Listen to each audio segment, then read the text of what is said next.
Bismillahirrahmanirrahim. Assalamualaikum warahmatullahi wabarakatuh. Para peserta didik SMA terbuka yang berbahagia, kami ucapkan selamat kepada kalian yang telah naik ke level kelas 11 SMA. Semoga kenaikan kalian ke level berikutnya menjadi spirit baru atau semangat baru bagi kalian untuk meningkatkan kualitas pembelajaran kalian di SMA terbuka.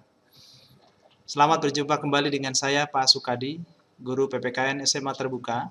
Kali ini kita akan belajar tentang hak dan kewajiban asasi manusia.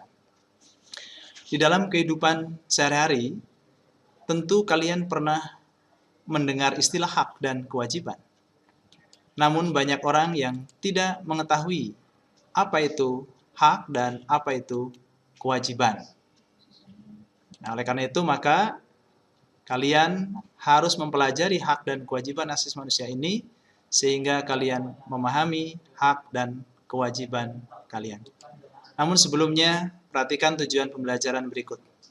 Setelah kalian usai melaksanakan pembelajaran tentang hak dan kewajiban asasi ini, maka kalian diharapkan pertama dapat mengidentifikasi pengertian hak dan kewajiban asasi manusia, mengungkapkan jenis-jenis dan pembagian hak asasi manusia, serta menunjukkan hubungan keterkaitan antara hak dan kewajiban asasi manusia. Nah, apa yang dimaksud dengan hak? Hak adalah segala sesuatu yang boleh kita terima dari pihak lain. Hak adalah segala sesuatu yang dapat kita terima dari pihak lain, dan hak adalah segala sesuatu yang harus kita terima dari orang lain. Sebagai misal, ketika kalian telah melakukan satu pekerjaan, maka kalian punya hak untuk mendapatkan apresiasi dari pekerjaan itu atau mendapatkan upah dari pekerjaan itu. Kemudian juga setelah kalian berbakti kepada orang tua kalian, maka kalian punya hak untuk dilindungi, dipelihara oleh orang tua kalian. Itulah hak.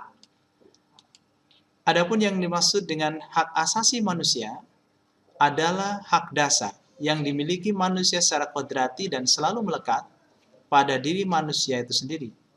Disebut hak dasar karena hak asasi ini menjadi dasar atau menjadi persyaratan agar manusia dapat hidup secara layak sesuai dengan kodrat kemanusiaannya. Hak asasi manusia yang paling dasar ada 3, yaitu hak hidup, hak kemerdekaan atau kebebasan, dan hak memiliki sesuatu atau hak berbahagia. Jika salah satu di antara hak-hak itu tidak dimiliki oleh manusia atau hilang dari diri manusia, maka manusia tidak akan hidup secara layak sebagai manusia yang mulia dan manusia yang terhormat. Misalnya, jika hak hidup manusia hilang, maka jelas manusia tidak lagi bisa disebut manusia karena ia telah menjadi bangkai mati. Dan ketika manusia hidup tetapi tidak punya kebebasan, tidak punya kemerdekaan, maka apalah artinya hidup tanpa kebebasan dan kemerdekaan? Atau jika manusia hidup, kemudian punya hak kebebasan, punya kemerdekaan, akan tetapi tidak berbahagia, atau tidak punya hak untuk memiliki sesuatu, maka apa artinya? Hidup bebas atau merdeka tetapi tidak punya hak untuk berbahagia. Adapun yang dimaksud dengan dimiliki manusia secara kodrati adalah bahwa hak asasi ini didapatkan dari Tuhan Yang Maha Kuasa. Dan tidak boleh ada manusia atau pihak-pihak yang dapat menghilangkan hak-hak asasi manusia ini kecuali Tuhan sebagai pemberinya. Jikalau ada manusia yang menghilangkan hak-hak asasi orang lain, maka tentu dia termasuk orang yang melanggar hak asasi manusia lain. Adapun yang dimaksud dengan melekat pada diri manusia itu sendiri adalah bahwa hak asasi manusia itu menjadi pelengkap untuk kesempurnaan hidup manusia. Jika salah satunya tidak ada, maka manusia menjadi tidak sempurna. Nah, jadi hakikat dari hak asasi manusia adalah merupakan hak dasar yang dimiliki manusia. Diberikan dari Tuhan Yang Maha Esa, wajib dihormati oleh siapapun, dan tujuannya untuk melindungi harkat dan martabat kemanusiaan. Mengapa manusia menganggap penting akan hak asasinya? Karena hak asasi manusia itu penting untuk menjadi modal sehingga manusia dapat melangsungkan hidupnya secara manusiawi atau secara layak sesuai dengan kodrat kemanusiaannya.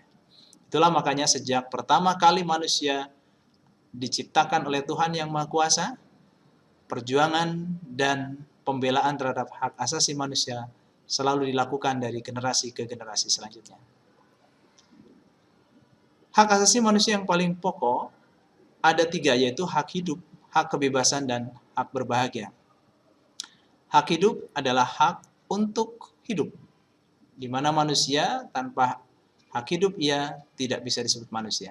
Hak kebebasan adalah hak bebas untuk bergerak, untuk menentukan nasibnya sendiri, bebas untuk melakukan sesuatu. Tetapi di dalam kaitannya dengan pelaksanaan hak kebebasan ini, manusia juga harus menghormati kebebasan orang lain, sehingga hak kebebasan tidak bisa diekspresikan secara bebas sebebas-bebasnya. Kebebasan kita harus memperhatikan kewajiban untuk menghormati kebebasan orang lain. Adapun hak berbahagia adalah hak untuk menikmati kebahagiaan atau hidup ini secara berbahagia. Adapun menurut Brearley, hak asasi manusia itu ada 5, yaitu hak mempertahankan diri atau self-preservation, hak kemerdekaan, independence, hak persamaan derajat, pendapat, atau equality, hak untuk dihargai, respect, dan hak bergaul satu dengan yang lain, intercourse. Semua hak-hak ini adalah sesuatu yang harus dimiliki oleh manusia agar manusia dapat menjalankan kehidupannya secara layak. Nah, karena pentingnya hak asasi manusia, maka di dalam Undang-Undang Dasar Negara Republik Indonesia tahun 1945, negara melindungi hak-hak asasi manusia. Di antaranya adalah hak asasi manusia dalam bidang politik yang dapat kalian periksa di pasal 27 ayat 1 dan pasal 28. Hak asasi manusia dalam bidang ekonomi yang dapat diperiksa di pasal 33. Hak asasi manusia bidang sosial budaya yang dapat diperiksa pada pasal 32, 33, dan 34. Hak asasi manusia bidang pendidikan dapat diperiksa di pasal 31. Hak asasi manusia bidang pertahanan dan keamanan yang dapat diperiksa pada pasal 30, hak asasi manusia bidang agama yang dapat diperiksa dalam pasal 29 ayat 2, serta ada 1 pasal khusus mengenai penegasan akan perlindungan hak asasi manusia yang tertuang di dalam pasal 28A sampai dengan 28C Undang-Undang Dasar Negara Republik Indonesia tahun 1945. Nah, para peserta didik SMA terbuka yang berbahagia, dalam Undang-Undang Nomor 39 tahun 99 diatur 9 dan 10 hak asasi manusia. Yaitu pertama, hak untuk hidup, hak berkeluarga dan melanjutkan keturunan nomor 2. Yang ketiga, hak mengembangkan diri. Keempat, hak memperoleh keadilan. Kelima, hak atas kebebasan pribadi. 6, hak atas rasa aman. 7, hak atas kesejahteraan. 8, hak turut serta dalam pemerintahan. 9, hak wanita dan hak anak. Mengapa hak wanita dan anak diatur secara khusus terpisah dari hak-hak yang lainnya di dalam Undang-Undang Nomor 39 tahun 99 ini? Oleh karena secara kodrati wanita dan anak secara fisiknya itu lemah sehingga perlu dilindungi dengan undang-undang sehingga tidak menjadi objek pelanggaran hak asasi manusia. Nah, selain hak, jangan lupa bahwa kalian punya kewajiban. Apa itu kewajiban? Kewajiban adalah segala sesuatu yang harus kita lakukan, atau segala sesuatu yang harus kita berikan, dan segala sesuatu yang harus kita tunaikan. Contoh, kalian telah diberikan hak hidup oleh Tuhan, diberikan kebebasan, diberikan kebahagiaan, maka kewajiban kalian adalah berbakti dan bersyukur kepada Tuhan Yang Maha Kuasa. Kalian telah diberikan hak berupa perlindungan dari orang tua, diberi nafkah oleh orang tua, disekolahkan oleh orang tua, maka kewajiban kalian adalah berbakti dan taat kepada kedua orang tua. Dan nanti di saat orang tua kalian telah menjadi manusia yang usia lanjut, maka kalian punya kewajiban untuk mengurus mereka, menyantuni mereka. Antara hak dan kewajiban memiliki hubungan ibarat 2 sisi mata uang, di mana ada hak di situ ada kewajiban.